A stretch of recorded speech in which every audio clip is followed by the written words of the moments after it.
The regular season is heating up, new stars are emerging, and that means more opportunities to win up to 25 times your cash on Prize Picks, the most exciting way to play daily fantasy sports. Just select 2 or more players, pick more or less on their projection on a wide variety of stats, and place your entry. It's that easy. Let it fly to turn $10 into $250 with just a few taps. Easy gameplay, quick withdrawals, and injury insurance on your picks are what make Prize Picks the #1 daily fantasy sports app. Watch your favorite players and get paid doing it this basketball season. See your entries make progress during the game or make new entries for the second half and the fourth quarter. 3-pointers, assists, rebounds, and everything in between are yours for the taking. Join the Prize Picks community of more than 7 million players who have already signed up. Right now, Prize Picks will match your first deposit of up to $100. Just download the Prize Picks app and use code GET100. That's code GET100 on Prize Picks for a first deposit match of up to $100. Prize Picks. Pick more, pick less. It's that easy. Hello and welcome. It is Eric Erickson here, the Eric Erickson Show, across the nation from Atlanta, Georgia. The phone number, if you want to be on the show, 877-973-7425. We're going to move on to even more controversial topics than energy now. Domestic energy production. Oh my gosh. It has just blown up in Florida. I need to begin by making note of something. Some of you won't like this. I'm trying to just give it to you straight here. There are a lot of people who live in urban areas, who are surrounded by like-minded people, who do not know people who disagree with them. And it becomes very easy to believe certain things when you don't know anyone who disagrees with you. On top of that, a lot of the people who live in those urban areas who are progressive, they are single. They don't have to raise kids. They don't have to worry about kids. They have hypotheticals about the way it works to have kids. And no one can disprove them because they don't have kids. Screen time. You know, when my wife and I had no kids, like they're never getting cell phones, then we're never putting them in front of a screen. You got kids, well, we waited a very long time to give our oldest a cell phone, but as far as screen time, we're like, hey, we gotta have a conversation. Put the kid in front of a screen so they'll shut up so we can have a conversation. It becomes an easy way to entertain your children where you can get other work done. And when you have kids, you realize a lot of the things you very dogmatically assured yourself you as a parent would never do, you wind up doing when you have kids. I see people all the time. Well, you know, you shouldn't travel with your child. Sometimes you have to travel with your child. I had to travel with my daughter when she was 6 months old by myself on a plane. The passengers were all very, very willing to help. I saw a reporter the other day who was infuriated by a man who was passing out candy on a plane as a preemptive apology in case his child acted up. And all the passengers loved it, except for this reporter with a blue check mark who is childless. It's funny how that stuff works. Now, on top of that, there's another layer to this. Reporters tend to lean to the left, particularly at the national stage. They tend to be, the younger reporters in particular, they don't have kids. They are progressive in their worldview, and they believe in advocacy, not reporting. When all of that combines, you have a media that is very willing to advance a progressive agenda without really paying attention to the underlying facts. And they believe the world can operate in a way that most of the world doesn't want. And in fact, they as progressives can believe more and more that the world operates in ways that progressives like, that the rest of the world doesn't want and is in fact deeply offended by. Which leads me to the Florida legislation, House Bill 1557. That is about education in schools. The bill is actually called Parental Rights and Education Act. The Parental Rights and Education Act. The media is using the left-wing moniker, Don't Say Gay Bill. The Don't Say Gay Bill. I am old enough to remember during the debates over Obamacare, the media was very angry with conservatives for saying the word Obamacare because it's the Affordable Care Act. How dare you try to say it's Obamacare? Or the Death Panel Act. My gosh, did they go crazy when Sarah Palin said death panels. The media wanted truth and fairness. They wanted accuracy. Well, actually, House Bill 1557 is called the Parental Rights and Education Act. But the media has decided to call it the Don't Say Gay Act, which is what the left has given to this piece of legislation. Can I tell you what's in the so-called Don't Say Gay Act? Can I tell you? What it is a piece of legislation that applies to kindergarten, first grade, second grade, and third grade. That's it. It applies to kindergarten, first grade, second grade, and third grade. And all it says is you're not going to be teaching children about sex, sexuality, gender identity, and sexual orientation in those grades. That's not actually the entirety of the legislation. It says as well that parents should have to know about the curriculum. It says as well that if a school wants to collaborate with a child who's transitioning, they can't do it without the parent's knowledge.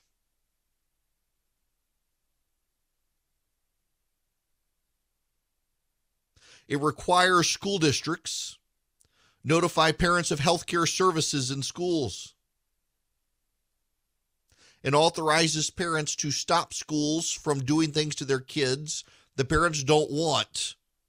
If the kid wants to be taking hormone-suppressing drugs at school against the parent's will, the school can't give the kid the hormone-suppressing drugs.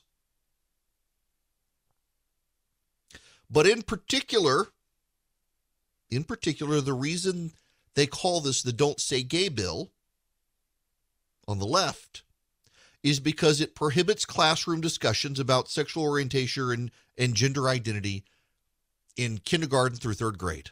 Does anyone think that kids need to learn about gay sex, heterosexual sex, or boys becoming girls or girls becoming boys in kindergarten? Really? I would love to talk to someone who thinks that we should be teaching kindergartners how to have sex, because that's what the bill prohibits. Now, why? Because the left always says, well, none of this stuff actually happens. None of this really exists. And yet we continue to see examples of it happening. Here in Cobb County, Georgia, a PE teacher in an elementary school on Valentine's Day decided to show very young elementary school kids a video on same-sex attraction for Valentine's Day. They said this stuff didn't happen, and when it did happen, the Cobb County school system got very defensive. I heard from all sorts of, we like to explain to you how things like this can happen, and this is how parents might be involved. And PE teacher shows a video at a school to young elementary school kids about two boys who are in love with each other. Some of the kids go home and have questions about what they saw. The parents are completely oblivious and caught off guard. And the school system wants to make the parents the bad guys or get defensive and mad at me for explaining what happened.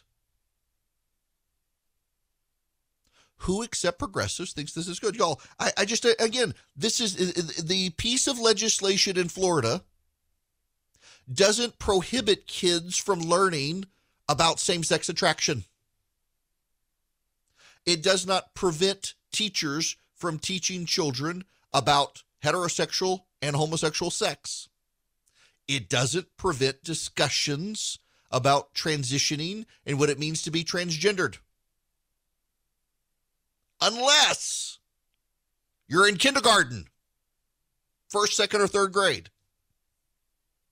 The reporters seem to think that this is terrible. The reporters, this reporter in particular, is a young reporter, a 20-something, and does not like that kindergartners won't be learning about sexual identity and gender identity and sexual orientation.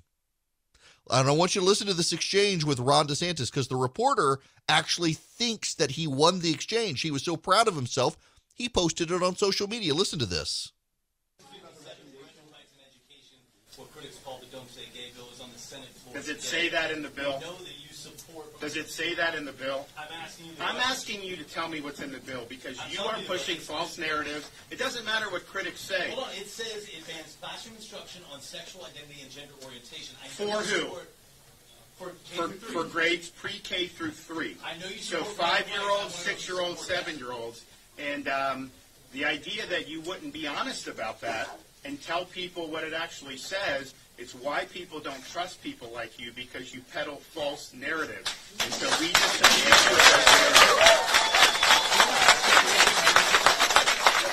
to make sure that parents are able to send their kid to kindergarten without having some of this stuff injected into their school curriculum. We are a nation right now where 5 and 6 and 7-year-olds have fallen behind on reading, where their communication skills have been collapsed because the very same experts who think it's okay to teach kindergartners how to have sex think that it was perfectly fine to put them behind masks for a year. Why should we listen to those experts? And now we have kids who are behind. We have kids who are behind on speech skills. We have kids who are behind on reading skills. We have kids who are behind in general on all sorts of skills. And these people are upset that they can't talk about sexual orientation in kindergarten when they should be learning how to read and write. That's essentially what the argument boils down to. The media itself has grabbed hold of this piece of legislation and called it the Don't Say Gay bill. It says no such thing in the legislation. The legislation does not say that.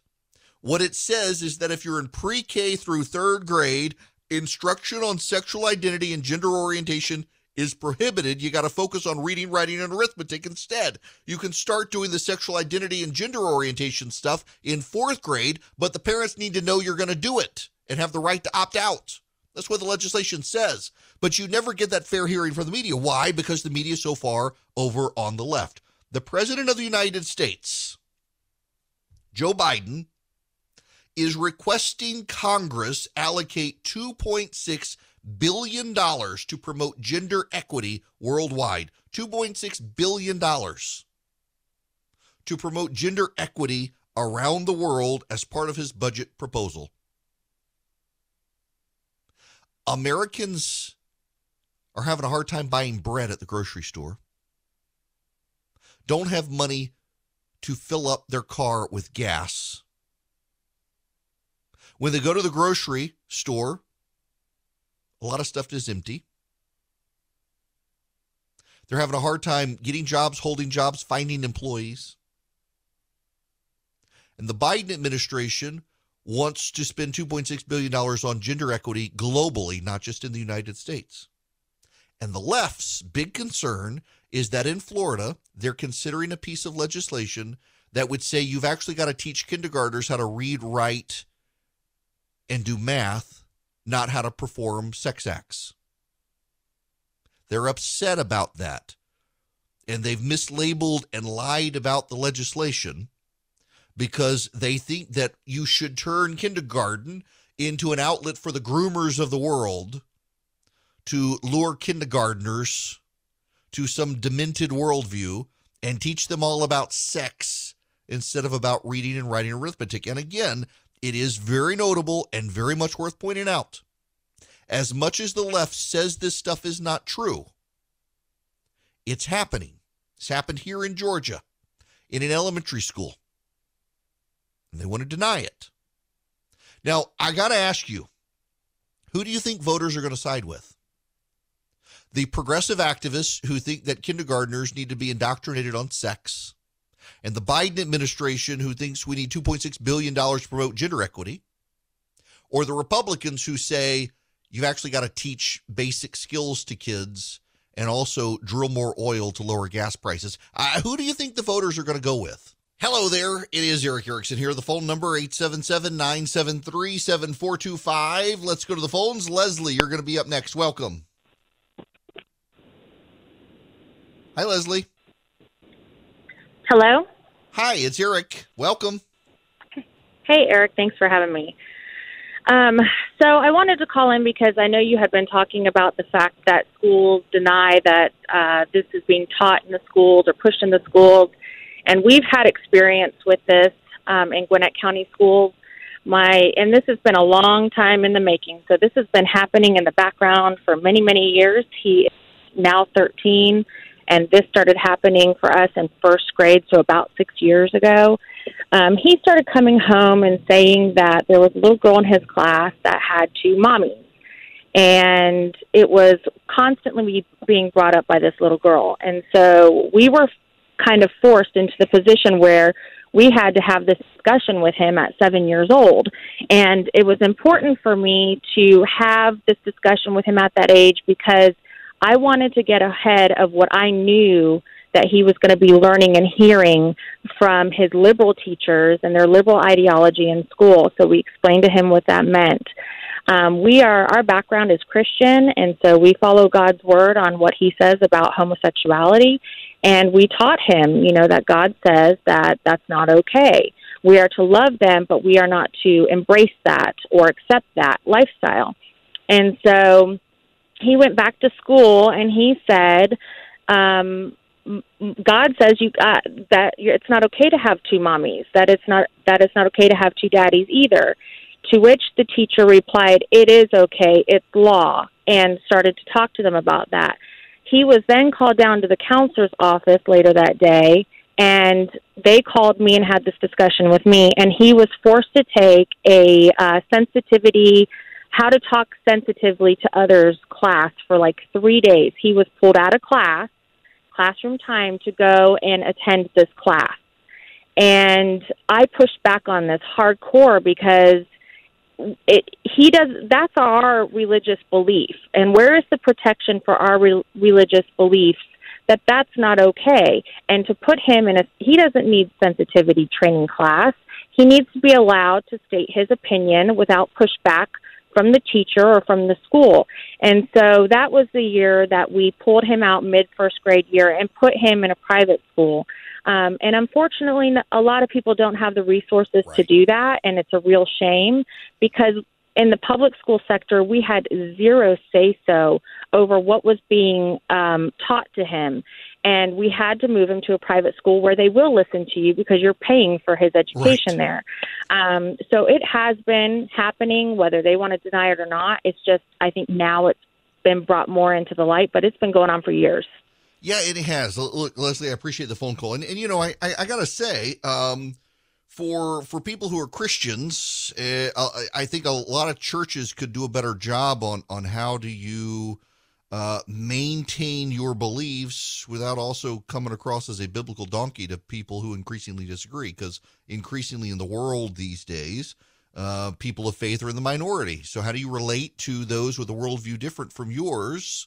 Believe you're right without also coming across as a jerk. And I'm not saying, Leslie, that your kid was. I'm saying in general, we got to navigate these things as a society where we all live together. And unfortunately, I think the public schools are only going to get worse and worse and worse over time.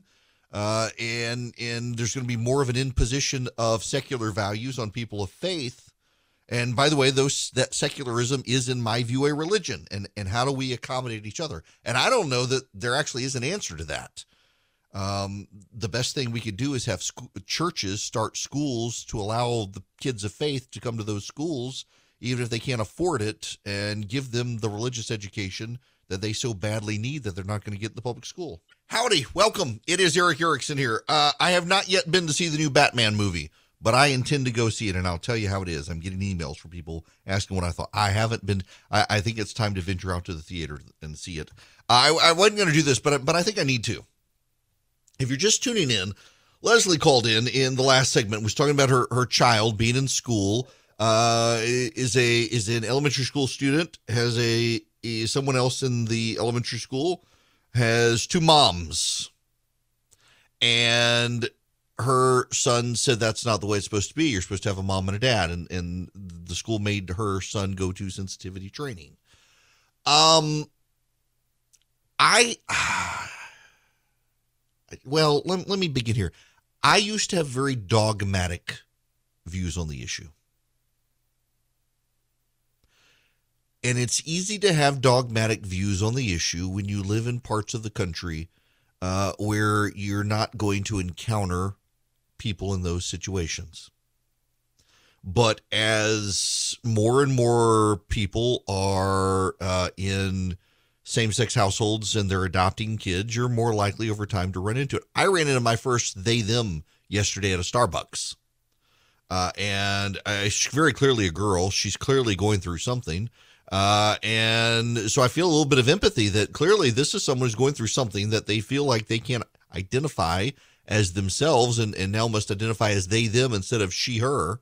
Very, very, I mean, clearly people who are willing to go through surgery to alter their bodies to conform to what's in their head are clearly going through something, and there should be a level of compassion. It doesn't mean that we should elevate them to what they aren't. But I'm not sure that churches in particular in the country have yet come up with an idea or a pathway for people of faith to navigate secular culture in a way that doesn't make them come across sounding like jerks. Because here's the reality. I've got friends of mine who are gay, and I know a gay couple. They're not friends of mine, but I know a gay couple that's adopted kids from an orphanage in China. And now the question is, would you rather these children stay in the orphanage in China or have a loving two-parent household in this country who happen to be of the same sex? And my preference is, God bless them for willing to rescue these kids from the horrible conditions of the Chinese orphanage. So how do you navigate that issue? Because I believe that marriage is between a man and a woman. The Bible tells me that. That's the design. The Bible tells me what is and is not sin. That's my worldview. But I live in a secular world, not a biblical world. I live in a secular world, not a Christian world. So how do I, as a Christian, navigate this stuff? And I think churches probably need to spend more time dealing with that. And we are not a church here. We're a news talk program, and we're not going to. But I will just tell you this. If a majority of voters in a state elect a representative government and on behalf of those people says, we don't think kindergartners need to learn about this stuff, then respect that too. If you live in a state where 4-year-olds are going to learn about two moms and two dads and sex and all of that, that's fine. I don't agree with it. I don't want to live there. I don't want to subject my kids to it. But you too should respect me and my ability to live in a state that doesn't conform to that. There's this thing called federalism. And our founders thought it was a great idea that in a small nation that they saw great potential for expanding, that people could live in different states and no state could impose its values on another state, but each state could have values. And up until the early 1900s, states could have state religions.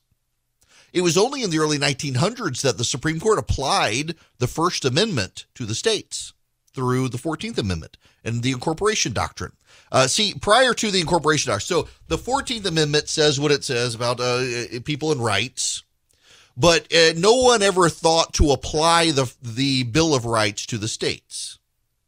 Until the early 1900s, the Supreme Court decided actually what the 14th Amendment means is to apply the Bill of Rights to the states. So prior to the early 1900s, if a state wanted to make Catholicism the state religion, could, or Baptist. A lot of states had close ties to the Baptist Church of the South. Maryland had close ties to the Catholic Church. And everybody kind of did their own thing. And if you wanted to live in Maryland because you're a Catholic, go live in Maryland, be Catholic. If you wanted to live in Georgia and be tied to the Baptist Church, live in Georgia, be tied to the Baptist Church. Get preferential treatment, tax treatment, and the like. Well, it all changed when the Supreme Court applied the First Amendment to the states. But prior to the early 1900s, it was completely different, and people just respected each other's differences, and you had mobility. Travel was a right guaranteed by the Constitution under the Ninth Amendment, and people could pack up and move. Nowadays, everybody wants to impose their values on everyone else, and in particular, in a progressive, increasingly secular America, it is now the progressive secular left that wants to impose their values on everyone else. The problem, however, for them is that most people are rejecting it, and just as in the past, social conservative religious people probably overplayed their hand more than once in things, and now there's a backlash. At this point, a lot of Americans are looking at the backlash that's coming from the left, and they're more willing to side with the churches and the conservatives on these issues. Consider this. Christopher Rufo has this story. There are women running a sexy summer camp for children in rural Kentucky. The lessons will be on sex liberation, gender exploration, BDSM, being a sex worker, self-managed abortion, and sexual activity while using licit and illicit drugs. That's what they will be teaching at a sex camp for children. The leader of the camp believes that children should begin to, well, I don't want to use that word, self-pleasure themselves. How about that? Children should begin to self-pleasure themselves as toddlers. This is her quote. Self-sexual release is really healthy, and I recommend it to people of all ages, all ages. As soon as my nephews could talk, they were doing that. As part of the Sexy Summer Camp Self-Pleasure Workshop, instructors promised to give a hands-on lesson simulating self-pleasure on students' hands. Yes. The founder of the Sexy Summer Camp, Tanya Turner, identifies as a witch. She says she was raised by a host of witchy women in a coven-like mountain matriarchy. She uses tarot cards, crystals, and sex toys as part of her practice and encourages people to join her coven. Yes. Yes. Oh, and yes, they are all women of a certain look. Yes. Yes, they are. Let's just say if you're going to find the attractive people, you will not find them at this camp. Now, Chris Rufo has this story. We've had him on the program before. But here's the thing. I'm going to tell you something controversial. Now, if the people are of age,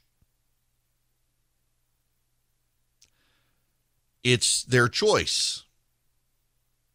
The problem here is that the Sexy Sex Ed Summer Camp advertises itself as all ages and all bodies. And you can find it promoted in Yes Magazine and CNN. Yeah. Yes. And they want people of all ages to come learn about this stuff. And I'm trying to look and see, is there an age limit or a beginner age? Because they say all ages. Oh my. They got some, this is, yikes. Those are some scary looking people. Ooh, yikes. Yikes. Ooh, wow. If that one's a Wiccan, she's probably got a broomstick for sure. Golly. Holy moly. Wow. Okay, so that dude's never going to be able to go through a metal detector. My goodness gracious. This is bizarre. So anyway, that's what they want the kids to go to. And it is. I'm looking. It appears to be for all ages. Now, I'm going to offer a controversial opinion. I don't want my children to even know such a thing exists. But there are some people who will want their children to go to this. Who am I? Who am I to stop them? Well, I don't know. I'm kind of thinking this one crosses the line of maybe the state needs to get involved and oversee this sort of thing, because this is something, because I'm looking at the pictures and it's mostly girls. Have you always noticed it's mostly white girls? Rarely is it the boys who want to go to this thing. It's the white girls who want to go to this. It's the parents sending their white girls to these sorts of things. And that's really telling in and of itself. So I'm well off the beaten path now from all of this. We should move on, but I'm just saying Chris Rufo exposed this stuff, and this is for kids of all ages to go learn this stuff at a summer camp in Kentucky. And I don't want my kids to know anything about it. I'd far rather my kids go to church camp, but there are people in this country who will send their kids to this thing. Not a lot, but some. And a lot of them, I honestly, this will come across terribly to these people. But when you're identifying yourself as someone who's raised in a coven-like matriarchy on a mountaintop where you learn witchcraft, clearly something bad has happened in your life. Clearly, and you may decide that this is a good thing, but normal people in normal society are not raised by witches on a mountaintop and learning mysticism and crystals. And so there must have been a terrible thing that happened, and we should remember to have some empathy for these people who've probably gone through some real stuff. But also, we don't need to normalize it. And that, I think, is probably the 21st century's biggest problem, is that anything that can be done is mandated to be done. And anything that should be done, the government's got to, or that can be done, the government's got to pay for it. And the rest of us have to normalize it. Gertrude Himmelfarb was Bill Kristol's mom, actually. Y'all know Bill Kristol, it's her mom. And she has a great quote: "Evil preaches dominance until it's, it's Archbishop Chaput who came up with this one. Evil preaches tolerance until it's dominant, and then it seeks to silence good." That's Archbishop Chaput. Gertrude Himmelfarb talked about how what is deviant becomes normal.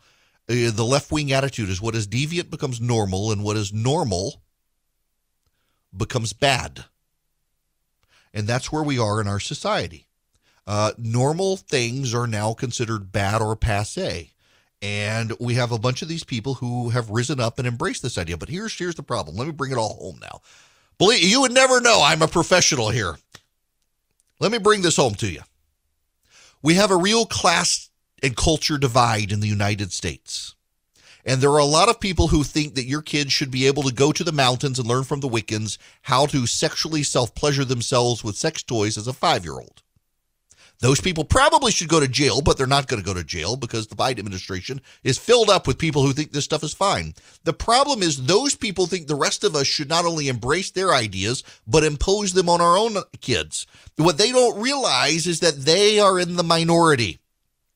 And much of the class and cultural warfare we see today are being advanced by these people who, because they are surrounded by like-minded souls, have thought, oh, everyone must think this. And what we're seeing happen in this country right now is a massive voter realignment of upper-income white people who've lost Jesus, who don't believe him, and they've decided the Wiccans are A-OK. And the working and middle-class black and Hispanic voters who are joining the rest of us who realize this stuff is kind of nuts. And so these people become culturally dominant among the elite and in the media, and they think it's A-OK, and we can say that parents should be forced to teach their kids this stuff, and if a state wants to say no, it's the Don't Be Gay bill, we can mischaracterize it, and meanwhile, they're okay shipping their kids off to be trained on sexual toys by Wiccans and think the rest of us are nuts for not wanting to do it.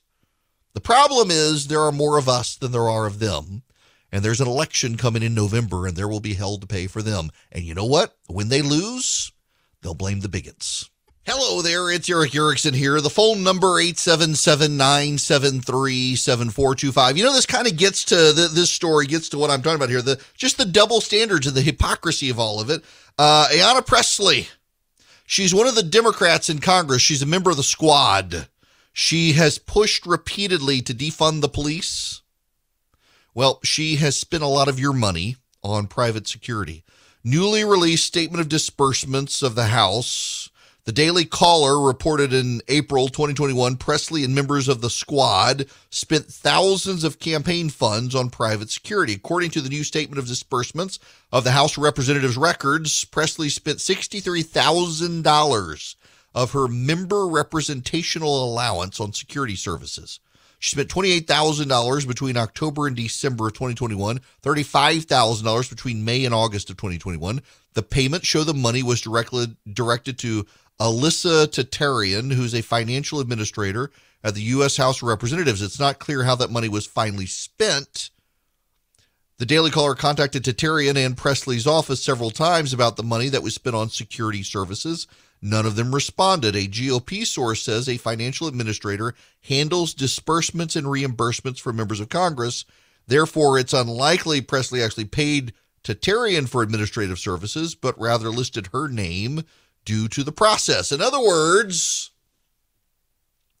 you've got all of these people out there on the left who want to defund police in your neighborhood, but they have the luxury of spending someone else's money on their own security.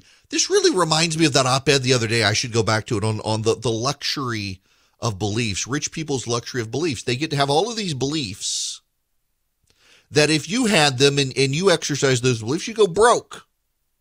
They get to say defund the police while using your tax dollars for private security. It really is just absurd. I mean, they get to tell you to go buy your electric vehicle. They're not going to pay for it, mind you, but they want you to go buy an electric vehicle. None of it makes actual sense. Now, when we come back, I risk angering some people. Story of my life. Bill Barr was Donald Trump's attorney general. And Bill Barr has written a scathing tell-all book about his time in the Trump administration and characterizes Donald Trump very poorly. Not a big fan. Now, you should remember, let's not revise history here, when he was hired, and for the longest time, Bill Barr was treated as a hero of the Trump administration by Trump supporters. It was only when Bill Barr disputed the stolen election nonsense that suddenly the president's supporters turned on him. Otherwise, he had been the hero of the administration, going after the left the way the left goes after other people. He's a very smart man who was the attorney general for George H.W. Bush and for Donald Trump. He's written a book. The left, however, it's them who are spitting mad today. Because Bill Barr was asked in 2024, if Donald Trump is the Republican nominee, will you vote for him? And he said he would.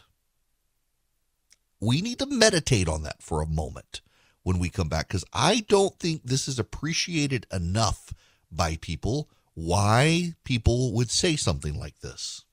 It's 2022. Things are still crazy. Things haven't settled down. And now you got the Federal Reserve and interest rates. You got the economy. You got inflation. A lot of banks won't even return your phone call.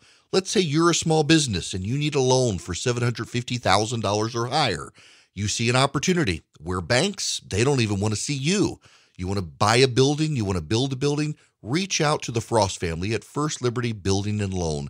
They've been helping small businesses become big businesses since the 1990s. They want to help you if they can. So spend 10 minutes with them. See if you're a good fit for them and they're a good fit for you. Their website is firstlibertyga.com. That's firstlibertyga.com. Again, you need a loan, $750,000 or higher. You're a small business and you see an opportunity to grow. Share it with the Frost family and see if they can help you. Firstlibertyga.com. That's firstlibertyga.com. First Liberty Building and Loan can help businesses nationwide become bigger businesses.